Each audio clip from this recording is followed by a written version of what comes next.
Hello, hello, hello, everyone. Welcome to today's Water Cooler Chat, where we talk about all things Livepeer, whether it's orchestrating, delegating, broadcasting, transcoding, or anything to do with the Livepeer ecosystem. We're here to ask questions and get answers. The first topic we're going to jump into here is the liquidity, the 80/20 liquidity article that Vires had posted. Vires, do you want to give us a rundown of what the post was and, your interpretation of it?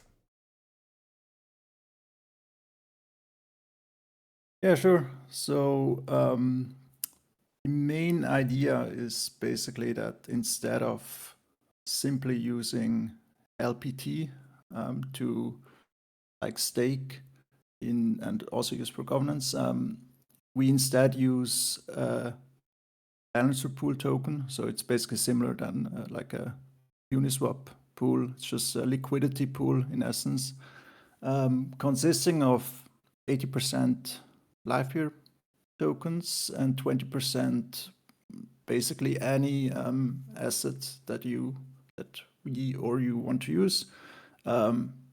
Most obvious one would be ETH. So advantages of that would be that instead of just like staking LPT and not having anything from it in terms of trading liquidity, we would also allow users to stake those pool tokens.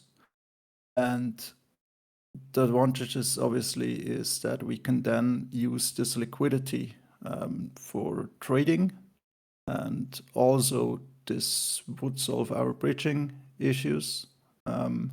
Since if you have like let's say just like 10 million worth of those LPT and ETH tokens, then we have like very limited slippage even on large trades, and that would allow us to maybe even stay on layer 2 and not even need to go to layer 1 if we want to swap our LPT to something else, or if we want to swap into LPT. And also if we still need to go to layer 1 because we have like real world expenses, we can then just simply swap our LPT to ETH at a really good price, and then use all the already available bridges to bridge that ETH instantly to L1. So this is basically solves the issue of the low liquidity that we currently have for Livepeer, and also the bridging issue that we have to wait, I guess, like 14 days, 7 for the unstaking and 7 for the bridging back to L1. So I just found it an interesting concept, and definitely read the blog post. It's like really simple. You don't need any technical knowledge, and a lot of protocols are switching to this 80/20 approach because it, as I said, it allows for the staking token to actually be useful as well and not just be idle in the protocol locked and limiting the liquidity even more is staked. Very interesting. How is this different than, say, liquid staking that something like Tenderize is doing? I mean, with liquid staking, you don't really solve the trading liquidity issue, right? It's like for Livepeer, there is, in my opinion, no real incentive to be a liquidity provider on a decentralized exchange, because I forego like the staking rewards. I guess if I would use a liquid staking token, I could then use that one. It would be like an LP with the liquid staking token. But it's still like you need to have the other side of you can't just simply provide the liquid staking token, right? You need to have a pairing with that. So then the question is, do we go with the 50/50 pool? In that case, you suffer high impermanent loss if Livepeer token increases or like the other asset increases. And if we would allow like natively to be able to stake those 80/20 liquidity pool tokens on the Livepeer protocol, we have like all the advantages of the 80/20 pool with the like high, like low impermanent loss compared to 50/50 if the native tokens value increases. But we also have like some sort of hedging mechanism with that, because if the other asset, like the ETH, for example, price, if that one increases a lot, then arbitrageurs are incentivized to sell ETH and buy LPT because you want to keep the pool in balance, and vice versa. If LPT would go up, it's like the same, you would sell LPT for ETH, and so you have like this automatic hedging of the price as well. Right. Does the 80/20 pool require like a protocol upgrade on behalf of Livepeer? Yeah, obviously it would like require. I'm not sure how complicated it would be, but we would need to like also allow the staking of the 80/20 pool token additionally to Livepeer, of the Livepeer token. And I mean, there are some more issues, I guess, with the participation rate and like the calculation of how many Livepeer tokens that need to be minted. But I mean, even that would be quite simple. Just query like the balance of the underlying LPTs in the balancer pool. Yeah, but I'm not sure if there are like more technical difficulties if we were to implement this. But I just found it like a really like nice approach that doesn't require the dependency on like permissioned actors or third parties, and it's, for me, it's like a really decentralized approach to the two problems that we have, like the liquidity and the bridging. That sounds interesting. I never did read the article. I'll have to get around to that.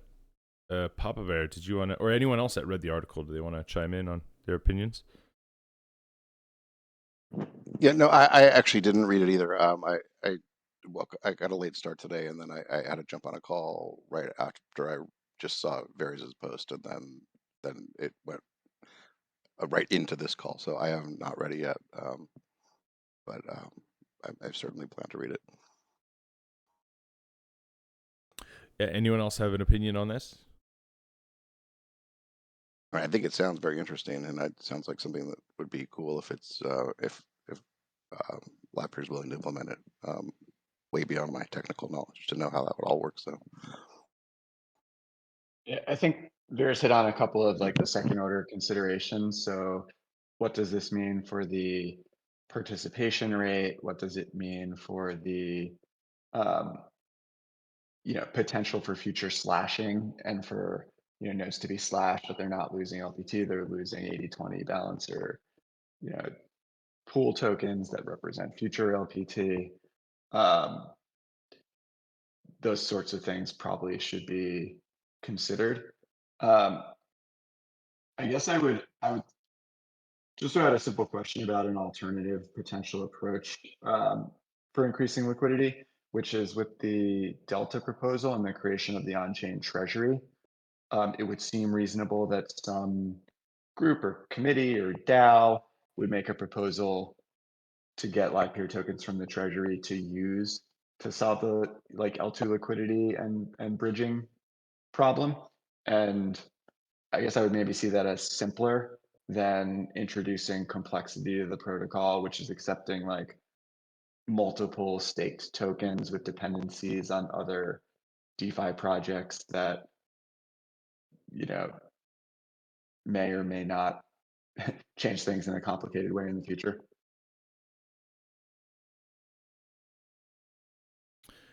It's interesting. It's an interesting problem. I think lots of projects of our size have liquidity problems, and then especially with protocols. I mean, I think the Graph has a similar problem with their 30-day bonding period, and obviously being separated from liquidity as well. So,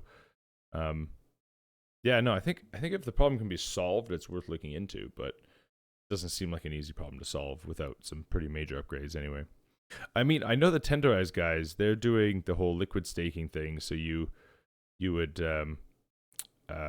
you were able to, you know, wrap your staked tokens into this liquidity stake token, and then you could pair that with something like ETH, and then create a new pool on an AMM, and that could be liquidity, right?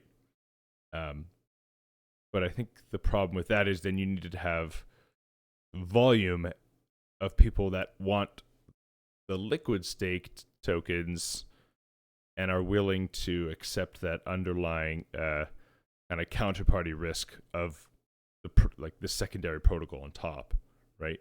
Is this 80/20 protocol? Would there be a third party risk of another protocol interfering, or is this like a direct upgrade into the Livepeer ecosystem that is self-contained? Well, obviously, we would have an additional smart contract risk, one of the 80/20 pool. But that pool has been like in production for ages. And for example, like I think Aave was one of the first ones to implement the 80/20 pool token. So you can, as a security backstop on the Aave protocol, you can also deposit the 80/20 token instead of just Aave. And yeah, I think they have like over $100 million in liquidity there. And also like the pool itself is permissionless, so you basically deploy it once and then nobody has access or can change that. You could obviously like give ownership to the pool token to the staking contract. So for example, that slashing of those pool tokens would be enabled.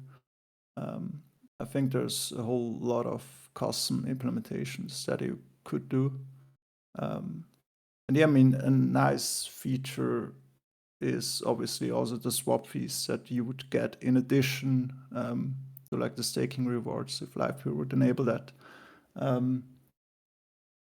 Yeah, obviously it's like a more complicated solution than just creating a liquidity pool, but to me it's also a more permanent one, since you have to do this once and then you're basically set forever in terms of liquidity. You don't have to worry about it.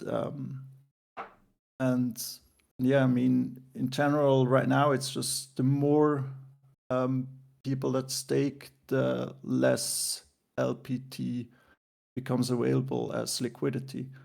So as the protocol basically grows, you remove liquidity from the Livepeer token. So that's not such a great a great thing to me. And with the 80/20, you basically, as the protocol grows, as people stake 80/20, you also increase the liquidity in parallel.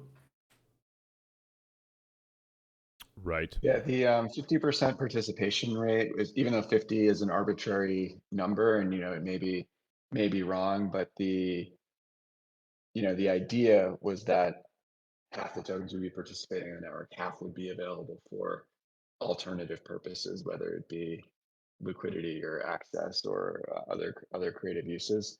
And I think our participation rate is well below 50% right now. So I'm wondering if it's actually more about the lack of incentive to provide liquidity than it is about, the lack of available token. Right. Yeah, obviously it's like you have no incentive to provide liquidity right now because you maybe can hope for like 5% APR, and then Livepeer token price increases and you lose all that in permanent loss. And if you just stake Livepeer token, you get like a 20%, right? So that's obviously like an issue, but that to me will always be an issue, I guess, even if the inflation will be reduced, because at that time you assume that the returns we get from transcoding, like the ETH returns, are high enough. So I assume those then will be higher than the swap fees. And it's always difficult to to start a decentralized exchange pool, right? Because you need a certain amount of liquidity. People need to know about it, and people need to swap enough through it. And the most obvious thing would be just to create an incentive, like give liquidity providers a certain amount of LPT. But like in my experience, this doesn't really create long-term liquidity providers. It's just like you have like those who will farm the incentives, and if the incentive is gone, they will also leave again, and then you're back to zero basically.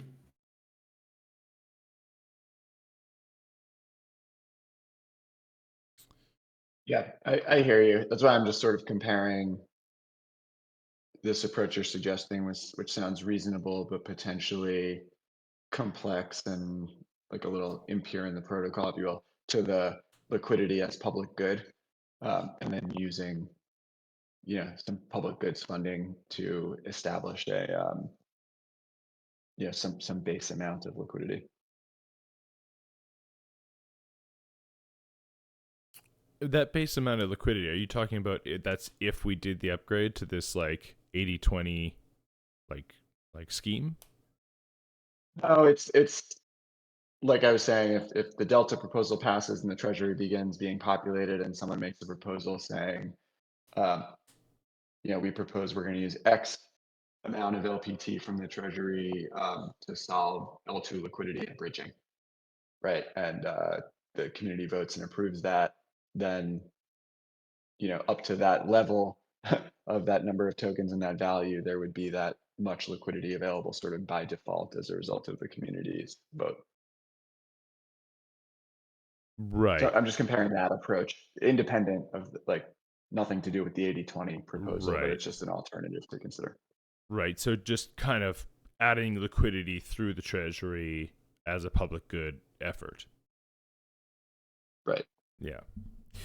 But does that solve the actual problem, the underlying problem, or is that just kind of putting a Band-Aid on it? I think it solves it. Well, there you go. Could be an option as well. I think Vires' proposal might solve it to a much higher order of magnitude of liquidity, right? Like he's throwing out many millions of dollars worth of liquidity, which could be solved if there is this mechanism. Whereas maybe it would take a while before the Treasury is big enough and enough token is approved to be used from it to reach that same level, right? It's not infinite, but different trade-offs for complexity there. Right. Well, in do line, you think, just practically speaking, like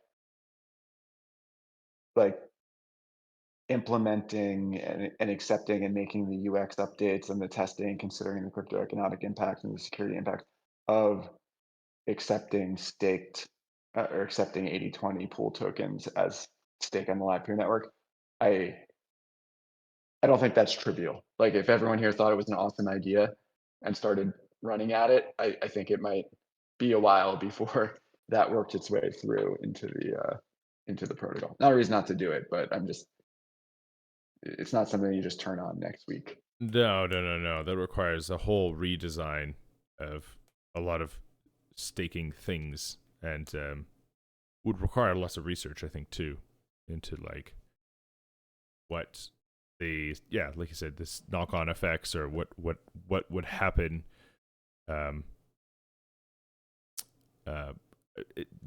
else, whatever. But I think the idea that there's shortage of liquidity on DEX protocols is just a problem in the industry that we still have to figure out. I mean, look at Lido and the staked ETH conversation they're having over there, and the controversy over that. And I don't think this is actually a simple problem or solution in any factor. But I do like this idea of figuring out solutions, right?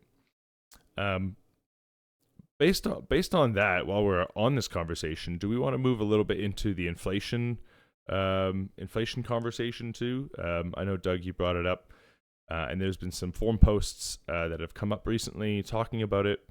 Doug, did you want to tell us a little bit about what your thoughts were about the inflation conversation? And take it away. Sure. Yeah. Thanks for ratting it there, because I will have to jump in a few minutes too. But I just wanted to make sure, or just sort of like repeat or reemphasize something that comes up every year or so. Just making sure that people understand that, like, what the impacts of inflation, even if inflation is high, and even if that means there's pressure on the price of the Livepeer token, why that's not necessarily, a disaster scenario or an end of the world scenario. And it's rooted in this notion that you could think of your Livepeer token holdings, your stake, as your like network ownership. Like, hey, what percent of the Livepeer, the entire Livepeer network, or the entire Livepeer market cap, do I own, right? And I'll just use round numbers. Like, let's say you hold 10% of the Livepeer tokens. If you stake them, even if the inflation is high, even if a lot of tokens are being generated every day, and the per token price of Livepeer token decreases, then at the end of the day, you will own more than 10% of the network, because there's inflation. Those tokens have gone to you. They have not gone to people who are not participating. So it's like every Livepeer token holder is diluted, but the people who are staked and are participating are not. They're actually increasing their network ownership.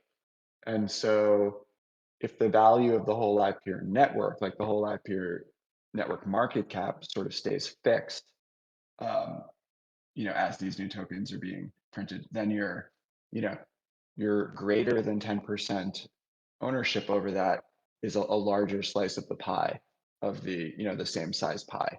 And so you've actually, even though there's high inflation, you're, as a participant who's staking, who's running a node, who's delegating effectively towards a node, like, you've defended your ownership position. Not only have you defended it, you've grown it. And that, like I said, if the value of the whole network stays fixed, that's in your favor. We all are doing a lot of work, building a lot, trying to generate a lot of demand, so the network doesn't even stay fixed. It's actually growing in value. But I just wanted to make sure that was reminded to everyone and was clear, because I saw some forum posts and messages along the lines of, oh, delegators are just paying orchestrators, or they're being diluted away by inflation while orchestrators are getting all the tokens. And that's actually not the case. That would be the case if the orchestrator's reward cut was 100%, but as long as the orchestrator's reward cut is below the what is it, the participation rate or the inflation rate, I forget off the top of my head, as long as it's below one of those numbers, then the delegator is actually increasing their network ownership. So I'll pause there. I can answer questions about that, but I wanted to make sure that people understood that. Does anyone have any questions around inflation? No questions. I mean, that's the way I've always understood it to work. And as when we're at a low participation rate, it should encourage people to stake more to the network and then basically lock their tokens up. So I think that's just another added benefit to having the participation rate affect the inflation rate, which I know was an issue that's come up in the forum posts. So just kind of wanted to reiterate that that's another benefit of of having this variable inflation rate in the protocol. Yeah, one thing I would bring up is the inflation part of this conversation is interesting because it actually ties back into the conversation we were having around the 80-20 kind of liquidity pool post, which is the higher the inflation, the harder liquidity providers get punished. And so there's almost this thing where as inflation rises, to give more share of the pie to the people participating in the security of the network, it's also then in a way potentially diluting the importance of liquidity providers that provide on AMMs. So I don't know if that is a serious enough problem that needs to be addressed, or if that's just the way we prioritize security over liquidity. But yeah, and then other than that, I mean, the inflation argument makes sense to me. Yeah, because this isn't like Bitcoin has this large narrative, and I think a lot of people come from, especially people new into this new bull run, which is this idea of scarcity and a limit of 21 million and caps and things like this, and that serves like certain purposes for like, say, hard money in like a monetary sense, but like I don't think Livepeer tokens are trying to be a monetary tool for people buying coffee, right? So I just want to make that distinction too, that like a lot of these work token protocols are not aiming to be hard asset money, right? They're more of like an equity that we want to prioritize things like security and centralization and all these types of things. So yeah, just wanted to bring that up. It's like a mental shift where it's not about like, it's about a super useful, valuable network as a whole, and not about the like per token value, right? But that's not saying that like your token should go to zero. It's saying like the total value of your tokens will be worth, all of your tokens will be worth more if the value of the whole network increases, right? So that's just like the mental shift to wrap your head around if you're thinking about a world where it's like, oh, there's a fixed amount of tokens and all that matters is the price of one token goes up. Yeah. And if that was the case, then what was that protocol that died many years ago? It was OneCoin. It's just one coin, and everyone got a fraction of the one coin, and there's only going to be one coin ever minted, right? It's like, it's just arbitrary things happening in the world, and people like that idea of hard cap, but that only works in a narrative that fits that problem. Whereas like we're trying to build this ecosystem of network providers and all these type of different incentives. So yeah, it makes sense to me. I mean, the inflation aspect of it all is, I think, quite ingenious. I like it. Well, all right. Thanks for letting me say my piece on that. I'm gonna have to jump now, but good hanging out as always. I will talk to you all soon. And by the way, the Delta proposal, the LIPs, like the actual improvement proposals, they are the numbers are assigned. They're open as pull requests in the LIP repo. They're about to be hopefully merged in, still in draft form. So there's discussion threads open for feedback and iteration. But there's sample code. There's proposals there. So I'll share an update in the forum on that probably tomorrow, and then we can get some final discussions going before finalizing and hopefully moving to a vote. Sounds amazing. I can't wait to see it. Cool. All right. Thanks. I'll see you. Thanks, Doug, for popping by. Cool. Well, let's keep going on with some other topics. Does anyone have any last comments, questions about liquidity and inflation?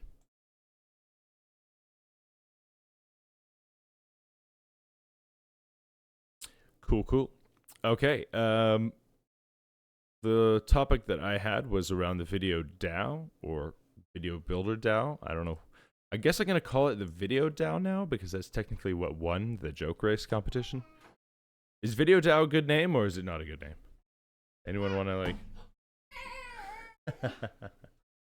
Oh, little Bubba ran into the room.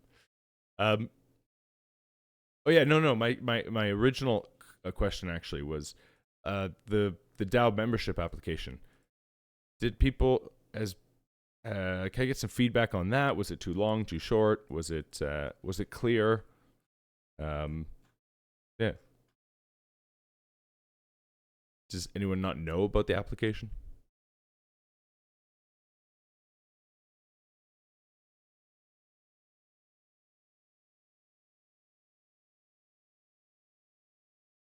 No? Anyone? Papa Bear? Elite? Sorry, I stepped away for a second. What are you asking? Just about the DAO membership application. Just the process of it. Was it clear? Was it just some feedback on it? I'll be totally honest. I don't remember in that much about it, other than I mean, it was easy enough to fill out. So, I did. I guess there was the one issue that we brought up last week about being an administrator versus what's the other role? Video expert? A video expert. You know, maybe having some clarification on what a video expert would, requirements would be. But besides that, it was pretty straightforward. Cool. What I'm going to do, I have a meeting with a fella who has built a few DAOs and has quite a bit of experience. So on Wednesday, I'm going to meet with him and just go over some plans. But other than that, I think we're going to... I don't know if we should I think we need a name before we kick off the actual DAO. So I guess we're still in search of a name. Unless we go with just Video Builder DAO as maybe none of the... I think it was just VideoDAO that won, right? But is VideoDAO too generic, or is VideoDAO... I think so. Or is VideoDAO properly generic? Like, hey, it could be for orchestrators, it could be for video builders, it could be for anything to do with video. I don't know. Well, isn't it supposed to be for builders this DAO, or am I maybe if not, then maybe there needed to be more clarity in the. I thought this was for builder. I mean, basically for building on the for building new, like apps and things like that will give more work to the network. I think this is why having a proper name helps, because as soon as we call it VideoDAO, I'm like, whoa, we could just do anything. And then it's like, wait a minute, what's happening here? It's, oh, right. No, we should probably have a name that's more specific to what we're trying to do in our mission. Yeah, VideoDAO is probably a little too broad. I put Video Innovators DAO, which at least specifies that the whole point is to build new stuff. Livepeer Innovators DAO? That's what I put. Not Video Innovators. Well, DOB gave you 1.25 votes, so that's pretty impressive. I'll freaking take it. I love the 0.25. I also enabled downvoting, and so I gave somebody a 0.5 downvote just to try it out. And I know it was somebody, I don't know who submitted it. I think I know. But anyway, it was just a test. Yeah, I downvoted somebody. And Damn, thanks a lot, man. No, I'm just kidding. I don't think downvotes are necessary, but yeah, it was a feature that I wanted to test out. And I believe it was someone in the community that was like, yo, someone downvoted me. And then I'm like, oh, that was me. So, yeah. Livepeer Innovators DAO, that's probably better than VideoDAO. I like the idea of having Livepeer in there because then it's like more specific to us. I think it makes sense to have Livepeer in there personally. I was just trying to pull up the names right now. Which ones were Video Disruptors? Titan, so was that you who downvoted me? Yeah, it was me. You cheeky git. Yeah, I don't even know what how do you say that? What does that say? Euro. No, I just googled random word basically. Something to do with giving in Greek, I think. Because I was like euphorism. I was like, I'm gonna downvote Right. that. So basically, because you can't pronounce it, you downvoted it. That's yes. I will say when I saw that, I was like, "What the hell is that?" But now that it's Bon, I can joke about it. But yeah, I was like, "Did someone do a typo there?" No, it's all good. It was a joke. I was Yeah, but I did want to test out the DAO because it's something you can enable in Joke DAO and Joke Race. So I was like, well, yeah, I'm just really trying to figure out if this is a platform that we could run our contests on, or if we just need to do something that's completely off chain or like, something like that. We could easily do it where everything is just completely off chain. We just run our own database, own website. We run the contest, and then the DAO puts forward a vote on the split contract, and the split contract is the results of the contest, and that gets voted in. And once that gets voted in, then we ask the treasury to fund the split contract, which then distributes all the funds accordingly. So I have a bit of a. Anyone have any good like website to do mock-up like flowcharts? I'm just using Paint, and it's not very For effective. flowchart specifically, oh man, I could have sworn I've seen FDK using something for that. Miro or something. There's also ClickUp, which is like a completely free, like full suite for doing flowcharts, whiteboards, like just organizing your business, like getting a bunch of lists and stuff you can look at. ClickUp? ClickUp, yep, and it has a desktop application as well. Yeah, I mean, yeah. Okay. Yeah, I'll look into it. But yeah, I'm trying to build just like a visual of how this DAO would work. And so I don't think the actual contests need to be run on chain, but once we get the result of the contest, then we just deploy a split contract that funds all the winners, and then the treasury and also funds the DAO members that contributed and put in their time and effort. And so 10% of all the funds are going to go back to DAO members, and we can vote on who gets what, and then the 90% of the funds go to the actual recipients who won the contest, right?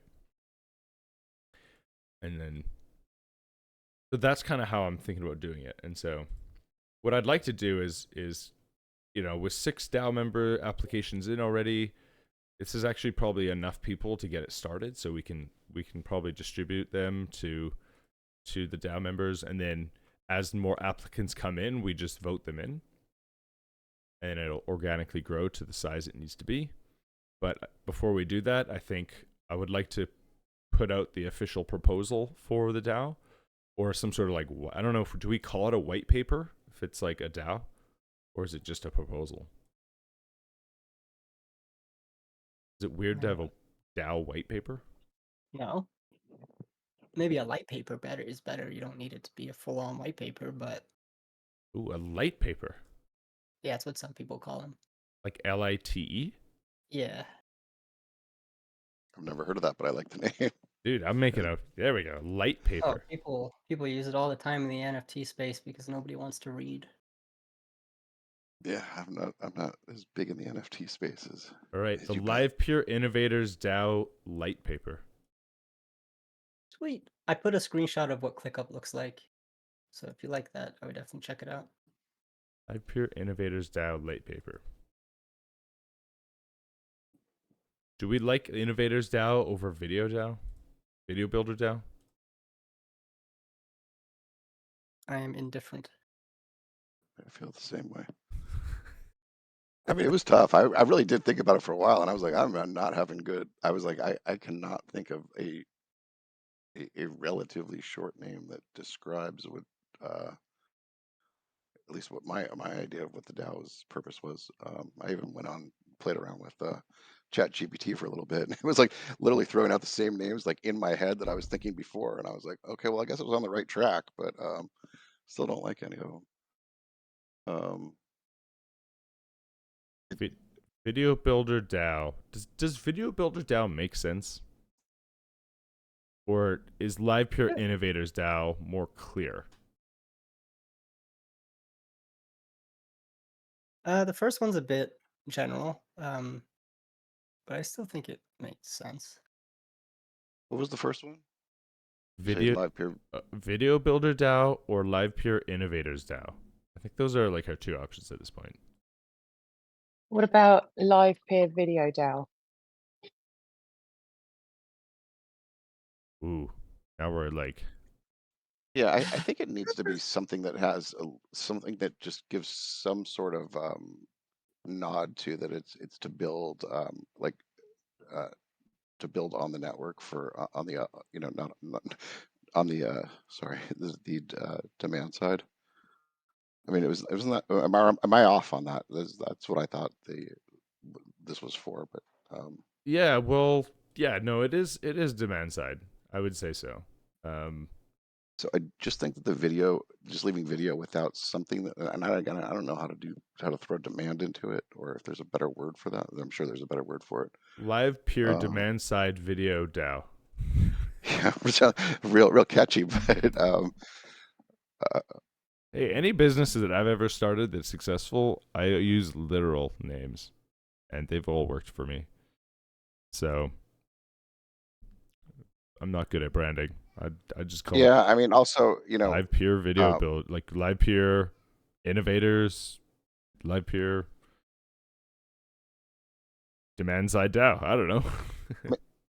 and I mean, and it is retroactive. So I mean, this is for people that have already built stuff and we're funding it after the fact. So Livepeer innovate. They are innovators. I would, if you built something for Livepeer and then like a year later, a Livepeer Innovators DAO gave you money, you'd be like, oh, that makes sense. Wouldn't it? Yeah, that's true. Yeah.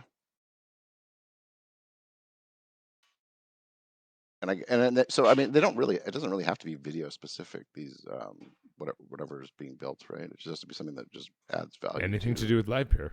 Well, the key is it's to do with Livepeer more than it is to do with video, whatever that means, because Livepeer can do audio too, right? Yeah, I mean, but I mean, I guess just even thinking more abstract. I mean, anything that's going to bring more work onto the network. I mean, it may not have anything to do with video. It could be like, in a sense, some sort of, I guess, not like traditional advertising, but something that just brings in, value to the network and more people using it. All right, are we going with Livepeer Innovators now? Works for me. Sounds like it. Send Ben the money. Okay, here we go. Oh, it might not let me because technically he came second. No. Because it's yeah, that's too funny. I think whoever put in VideoDAO, they won. Only because I gave him 2.5 votes. So it's your fault. Yeah, it's my fault. Yeah, I think you got to pay for it. It's your mistake. Yeah, just messing with Authority Null lost by 0.25 votes. Oh boy. Well, that'll be the first. That'll be the first funding we do with the money. I say we, like I'm in the DAO, but that would be the first funding, is to repay or to pay the actual winner of the name that we actually go with. Okay, great. Yeah. 11 LPT. If I'm in the DAO, I approve that right now. I vote to pay him. I vote that too. Great. Okay, great. Well, I'm gonna have a chat with Buddy here on Wednesday around running DAOs and stuff. But otherwise, Livepeer Innovator DAO. It is Innovators. Is it Innovator or Innovators? Is that S? Right?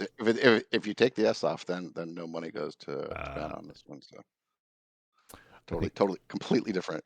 Livepeer Innovators DAO. Okay, let's go with it. And yeah, and then I'm thinking a light paper will be out next week. and initial membership applications will be approved. Membership will be distributed, and then we will do an initial vote to adopt the name and the light paper, and then go Hell from yeah. there. Moving along. Yeah, I think it sounds like a reasonable time frame, isn't it? I think so. Yeah, I mean, especially considering that Delta's not even up for voting on yet. Well, it would be nice if we had like an actual DAO with an actual website, with an actual display case of what we're doing. Like I also have a time and expense tracker, so that like as the administrators get started working on, you know, building a website, testing out platforms, like, you know, all these kind of things, you know, maybe do some marketing. Someone's gonna have to be in charge of reaching out to like every Livepeer hackathon participant and like messaging them and getting them familiar with the DAO and like how to apply, and like, so we got to spend quite a bit of time educating people to apply that have previously built stuff. So we might as well get started on that now, because that could take a while. And then as soon as the Delta proposal like goes through, then we will have already, you know, a pipeline of applicants. We'll have the DAO formed. We'll have marketing and website set up, and we can just be the first proposal onto the Delta treasury. So that's the goal, at least. Sounds good to me. Cool. Okay, well, that being said, does anyone want to bring up any other topics that haven't been brought up already? Yeah, I'll throw it out that I forgot his name. The gentleman from 1KX put up a survey on the forums. It's a lot of pages, but according to Pon, it's semi-painless. It's like 36 pages of questions. But if anyone wants to fill that out as an orchestrator, feel free. Yeah, and I actually did it last night, and it's really not 36 pages, or it didn't seem to be. Like as you click through, like sometimes you click and you're like 4 or 5 pages further along. I don't know if it maybe just depends on how you answer certain things. Maybe more questions come up, or if I didn't really understand how the pages thing worked, because I was on like page 33 and then I clicked next and it was like, you're done. Thank you for doing the survey. So I mean, I opened it, saw how many pages there were. And yeah, like, hell it's no, I'm out. Sorry. no, it looks a lot. It looks like it's going to be a lot of work, and I don't think it took 5 minutes to go through. I mean, I didn't go into like just crazy detail, but you're not writing any essays or anything like that. Oh no, it literally takes less than 5 minutes, and Yeah. his name is Robert, I think, isn't it? Yes, Robko? yes, thank you. Yeah, no, that 36-page thing makes it look a lot scarier than it is. Again, like I said, it's like a one question on a page, more or less. yeah, and again, it wasn't even 30. It wasn't even 36 pages. It might have been 36 questions total, but it was not 36 pages for me, at least. So Very it's good. it's pretty painless for anyone that wants to help out. Yeah, I did it, and it was good. So, Ben, How long did it take you? You're like, oh, it took me about an hour. No, it took me like, I did it on my phone. I was just sitting on the couch. It took me like 10 minutes. So, although like it was funny though, because he asked for some feedback and I went in and restructured everything, because it was all very like, it didn't make any sense. Like how many orchestrators do you run? It was like 0. Like, oh, skip to the next spot, and I'm like, wait, you can't run 0. It doesn't make any sense. So like, I went through and like cleaned up a lot of his stuff, but it still wasn't perfect. It was like he's like when he said, you know, what RPC provider, he started listing them out, and I thought he was actually gonna like list them out and add like another, but he didn't. He only gave you 2 options, like your own node or just like this list of nodes that you might not use. So it was kind of, I was like, oh, he lost a bit of the nuance there. So like, yeah, it's not a perfect survey, but it was a lot better than it originally was. Because ideally, it's relative. The bottom takeaway was if you wanted to fill it out, saw 36 pages, and decided, oh, I'm not doing that. It's 36 pages. It's a lot less painful than 36 pages sounds like. I mean, a lot less. yeah. There you go. Cool. And Ben, this is a very nice Polygon ID, Flipguard protocol. This is what I was looking for. What's this called? Design Click up. Yeah. Oh, there we go. Cool. Yeah, that's exactly what I was looking for. Something like that. Yeah, it's perfect. Okay, cool. All right. If there's no more topics, then I guess we'll end it here. Yeah, any last topics? I wanted to ask if about like the broadcaster logging project. Been out a couple weeks, but has anyone got any great queries for that? I was able to get some logs, but I was curious about like statistics on the logs. If you had anything to like count up total number of swaps or something like that. If anyone had anything to share. You're talking about the one that Livepeer deployed, or you're talking about Brad's?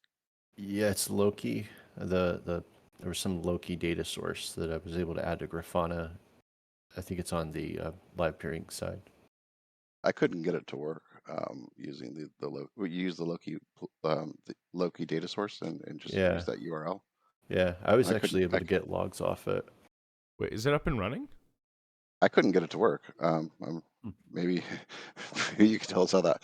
I mean, maybe I'm a little further along than anyone else. Yeah, no, and I tried, and then I was like, I've been spitting out a JSON at that URL, so I was like, I used the JSON plugin, and I couldn't get that to give me anything useful, so I was just curling stuff and just looking at it manually. So it wasn't very useful to me, but you actually have the Loki plugin working. Yeah. Yeah.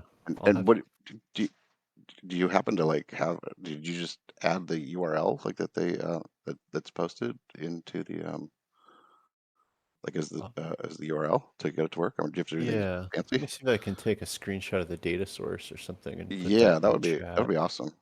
I tried several times and I couldn't get anything out of it. I mean, curling it works, so I know it's up, but yeah, I might have just been using the wrong data source. Although I tried every variation of that URL possible. Like we just kept like knocking off like directory after directory, and maybe this is how it works. Maybe this is how it works. There you go. I think all I did was just put that URL in there with HTTPS, and it was a Loki data source. And then so it's just up to report. I'm pretty sure I tried that, but I'm definitely going to give that another try. Actually, I guess I could try it now, but you just don't have to hang on just for me to do it. But. And then for the query in Grafana Dash, I was just trying to. I came up with something kind of basic, like it looks for a line containing certain text. It's pretty easy to set up. But I thought it'd be kind of cool if you could aggregate it and say, like, in 6 hours, how many times do we see, and count them up rather than just displaying the logs. Would be nice. Yeah, obviously I haven't gotten that far because I couldn't even get the data source to work. But dude, let me see. Do I have this still saved? Wait, Loki Livepeer report.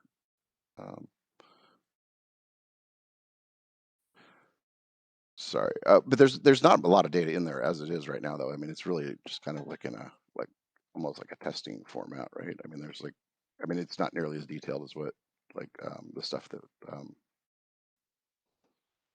that you can see in Brad's logs if you look through those logs. Right. It's not.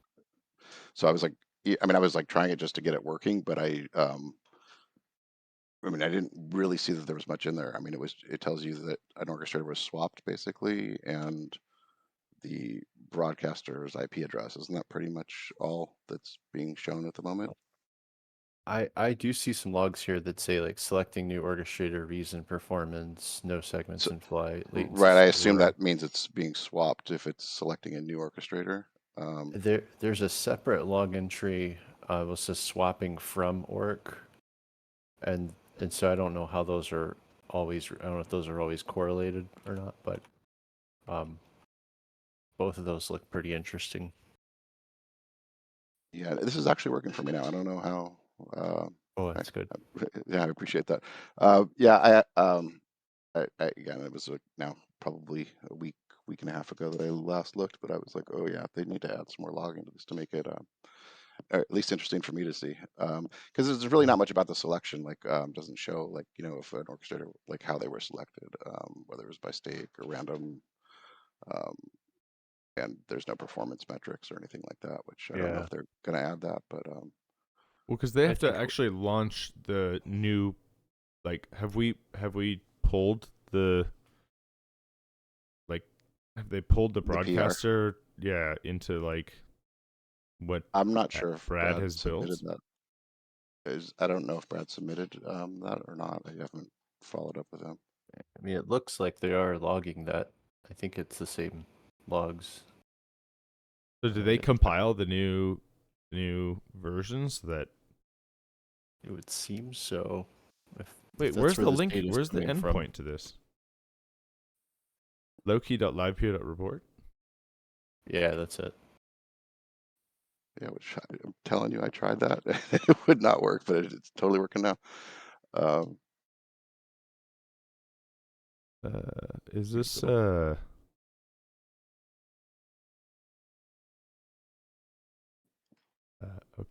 Oh, I see. Yeah. The logs are good to look at. I think what I'd like to do there is get some type of, just a panel that says, in the last 6 hours, there were 24 swaps on your IP or something like that, get a number that you could go off of and you could kind of drive a metric. Be like, well, today we're having less swaps than we did yesterday, or something. It would be a good start for Nork to look at, I think. And that'll just be up to us to build the Grafana panels, I guess. Yeah, I definitely want to play around with it. I'm curious to see if there's any, because there's still the issue with like the auth tokens being refreshed every 27 minutes. I'm curious to see if there's any kind of correlation with swaps happening around that time too. That's going to get it a little more complex on the query, but yeah. I'm now that I've got it where I can actually the data source working, I can play around with maybe trying to come up with some queries. But yeah, I'm glad I brought it up. I'll yeah, play no, with me it too. too. I just haven't had a lot of time to. It's been new to Loki data sources as well. Yeah, me too. I mean, I've modified a few that we have for Video Miner, but haven't built any up myself. And also, I'll put Marco and have him. He's usually the one that comes up with them, so I can ask him to maybe work on a few too. Cool. Glad you brought that up.